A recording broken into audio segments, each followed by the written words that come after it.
ಓಂ ಶ್ರೀ ಗುರು ಬಸವಲಿಂಗಾಯ ನಮಃ.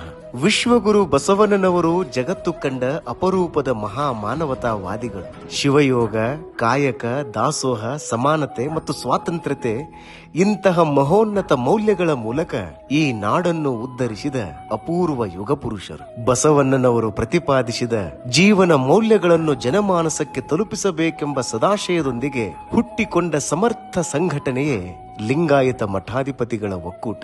2025 ಜೂನ್ 30ರಂದು ಧಾರವಾಡದಲ್ಲಿ ಜರುಗಿದ ಲಿಂಗಾಯತ ಮಠಾಧಿಪತಿಗಳ ಸಮಾಲೋಚನೆ ಸಭೆಯಲ್ಲಿ ಸುಮಾರು 300ಕ್ಕೂ ಅಧಿಕ ಪರಮ ಪೂಜ್ಯರು ಭಾಗವಹಿಸಿದ್ದರು. ಎಲ್ಲರೂ ತಮ್ಮ ತಮ್ಮ ಅಭಿಪ್ರಾಯ ಮಂಡಿಸಿ ಕೊನೆಗೆ ಬಸವ ತತ್ವ ಪ್ರಸಾರಕ್ಕಾಗಿ ಟೊಂಕ ಕಟ್ಟಿ ನಿಂತುಕೊಂಡು ಸಮೃದ್ಧ ಸಮಾಜ ಕಟ್ಟಲು ಒಂದಾದರು, ಭವ್ಯ ಪರಂಪರೆ ಉಳಿಸಲು ಮುಂದಾದರು. ಧರ್ಮಗುರು ಬಸವಣ್ಣನವರನ್ನು ಕರ್ನಾಟಕದ ಸಾಂಸ್ಕೃತಿಕ ನಾಯಕ ಎಂದು ಕರ್ನಾಟಕ ಘನ ಸರ್ಕಾರದ ಜನಪರ ಮುಖ್ಯಮಂತ್ರಿಗಳಾದ ಸನ್ಮಾನ್ಯ ಶ್ರೀ ಸಿದ್ದರಾಮಯ್ಯನವರು ಘೋಷಿಸಿ 1 ವರ್ಷ ತುಂಬಿದ ಶುಭ ಸಂದರ್ಭದಲ್ಲಿ ಸನ್ಮಾನ್ಯ ಶ್ರೀ ಮುಖ್ಯಮಂತ್ರಿಗಳಿಗೆ ಲಿಂಗಾಯತ ಮಠಾಧಿಪತಿಗಳ ಒಕ್ಕೂಟದಿಂದ ಅನಂತ ಶರಣಾರ್ಥಿಗಳು. ಲಿಂಗಾಯತ ಮಠಾಧಿಪತಿಗಳ ಒಕ್ಕೂಟದ ಪೂಜ್ಯರೆಲ್ಲ ಬಸವ ಸಂಸ್ಕೃತಿ ಅಭಿಯಾನವನ್ನು ನೆರವೇರಿಸಲು ಸಜ್ಜಾದರು. ಅಂತೆಯೇ ಬಸವ ಸಂಸ್ಕೃತಿ ಅಭಿಯಾನವು ಅತ್ಯಂತ ಅಭಿಮಾನದಿಂದ ಆರಂಭಗೊಂಡಿತು. ವಿಶ್ವಗುರು ಬಸವಣ್ಣನವರು ಜನಿಸಿದ ಬಸವನ ಬಾಗೇವಾಡಿಯಲ್ಲಿ ಬಸವ ಭಾಗ್ಯೋದಯವಾಯಿತು. ಕಲಬುರಗಿಯು ಕಲ್ಯಾಣವಾಯಿತು. ಬೀದರಿನಲ್ಲಿ ಬಸವನ ಬೆಳಕು ಬೀರಿತು. ಯಾದಗಿರಿಯು ಬಸವಗಿರಿಯಾಯಿತು, ಶರಣ ಸಿರಿಯಾಯಿತು. ರಾಯಚೂರಿನ ತುಂಬಾ ಶರಣ ತತ್ವ ರಾರಾಜಿಸಿತು. ಬಳ್ಳಾರಿಯಲ್ಲಿ ಬಸವನ ಬಳ್ಳಿ ಹಬ್ಬಿತು. ವಿಜಯನಗರದಲ್ಲಿ ವಚನ ವಿಜಯೋತ್ಸವವಾಯಿತು. ಕೊಪ್ಪಳದಲ್ಲಿ ವಚನಾಭಿಮಾನ ಕೊನರಿತು.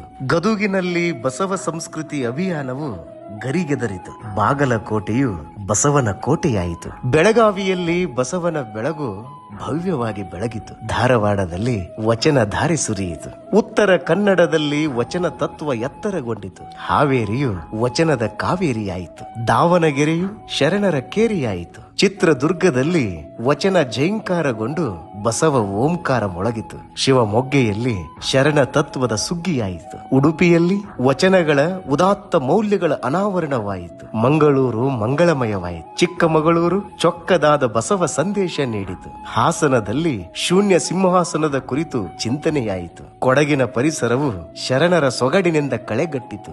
ಮೈಸೂರಿನಲ್ಲಿ ತೇಲಿ ಬಂದ ಚಿಂತನೆಗಳು ಮೈಮನ ಸೂರೆಗೊಂಡವು. ಚಾಮರಾಜನಗರವು ಅಕ್ಷರಶಃ ಬಸವರಾಜ ನಗರವಾಯಿತು. ಮಂಡ್ಯದಲ್ಲಿ ಶೂನ್ಯ ತತ್ವದ ಮಂಡನೆಯಾಯಿತು. ರಾಮನಗರವು ಶರಣ ಸಿದ್ಧಾಂತದ ಆಗರವಾಯಿತು. ತುಮಕೂರಿನ ತುಂಬೆಲ್ಲ ದಾಸೋಹ ತತ್ವದ ಪರಿಮಳ ಪಸರಿಸಿತು. ಕೋಲಾರದಲ್ಲಿ ಬಸವ ಸಂಸ್ಕೃತಿ ಅಭಿಯಾನಕ್ಕೆ ಶುಭ ಕೋರಲಾಯಿತು. ಬೆಂಗಳೂರು ಗ್ರಾಮಾಂತರದ ನೆಲಮಂಗಲದ ಸದ್ಭಕ್ತರು ವಚನ ಸಂವಾದ ಕಾರ್ಯಕ್ರಮಕ್ಕೆ ಮಂಗಲ ಹಾಡಿದರು. ಅಭಿಯಾನದುದ್ದಕ್ಕೂ ನೆರವೇರಿದ ವಚನ ಸಂವಾದ ಕಾರ್ಯಕ್ರಮವು ಸಾವಿರಾರು ಮಕ್ಕಳ, ಯುವಕರ ಅನೇಕರ ಸಮಸ್ಯೆ ಸವಾಲುಗಳಿಗೆ ಪರಿಹಾರ ನೀಡಿತು. ಸಾಮರಸ್ಯದ ಪಾದಯಾತ್ರೆಯು ಜೈತ್ರ ಯಾತ್ರೆಯಾಯಿತು. ಪೂಜ್ಯರು, ಶರಣರು, ಚಿಂತಕರು, ಅನುಭಾವಿಗಳು, ಸಾಹಿತಿಗಳು ತಮ್ಮ ಮನೋಜ್ಞ ಮಾತುಗಳ ಮೂಲಕ ಅನುಭವ ಸಂದೇಶಗಳನ್ನು ಜನಮಾನಸಕ್ಕೆ ಎಡೆ ಮಾಡಿದರು. ಸಾಣೇಹಳ್ಳಿಯ ಶ್ರೀ ಶಿವಕುಮಾರ ಕಲಾ ಸಂಘದ ಉದಯೋನ್ಮುಖ ಕಲಾವಿದರು ಜಂಗಮದೆಡೆಗೆ ನಾಟಕದ ಮೂಲಕ ಶರಣ ತತ್ವ ಪ್ರಸಾರಗೊಳಿಸಿದರು.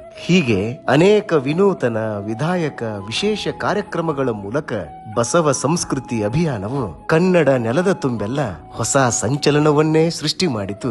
ಶರಣ ತತ್ವ ಪ್ರಸಾರಕ್ಕೆ ಪುಷ್ಟಿ ನೀಡಿತು. ಬಸವ ಸಂಸ್ಕೃತಿ ಅಭಿಯಾನದ ಯಶಸ್ಸಿಗಾಗಿ ಹಗಲಿರುಳೂ ಶ್ರಮಿಸಿದವರು ಅನೇಕ ಪರಮ ಪೂಜ್ಯರು, ಸಮಾಜ ಸೇವಕರು, ಬಸವ ಪರ ಸಂಘಟನೆಗಳು, ವಚನ ಟಿವಿ ಸಿಬ್ಬಂದಿಯವರು, ಸಂಗೀತ ಕಲಾವಿದರು, ಇವರೆಲ್ಲರಿಗೂ ನಮ್ಮ ಹೃದಯಾಂತರಾಳದ ಶರಣಾರ್ಥಿಗಳು. ಬೆಂಗಳೂರು ಮಹಾನಗರದಲ್ಲಿ ಐತಿಹಾಸಿಕವಾಗಿ ಜರುಗುತ್ತಿರುವ ಬಸವ ಸಂಸ್ಕೃತಿ ಅಭಿಯಾನದ ಸಮಾರೋಪ ಸಮಾರಂಭವು ಸುವರ್ಣಾಕ್ಷರಗಳಲ್ಲಿ ಬರೆದಿಡುವಂತಾಯಿತು. ಹೌದು, ಮಹಾಮಹಿಮ ಸಂಗನ ಬಸವಣ್ಣನು ಎನಗೆಯೂ ಗುರು, ನಿನಗೆಯೂ ಗುರು, ಜಗವೆಲ್ಲಕ್ಕೆಯೂ ಗುರುಕಾನ ಗುಹೇಶ್ವರ ಎಂದು ಅನಾದಿ ನಿರಂಜನ ಜಗದ್ಗುರುಗಳಾದ ಶ್ರೀ ಅಲ್ಲಮ ಪ್ರಭುದೇವರೇ ಅರುಹಿರುವಾಗ ಶರಣ ಬಂಧುಗಳೇ, ಬನ್ನಿ ನಾವೆಲ್ಲ ಬಸವ ತತ್ವದಲ್ಲಿಯೇ ಮುನ್ನಡೆದು ವಿಶ್ವ ಪಥಿಕರಾಗೋಣ.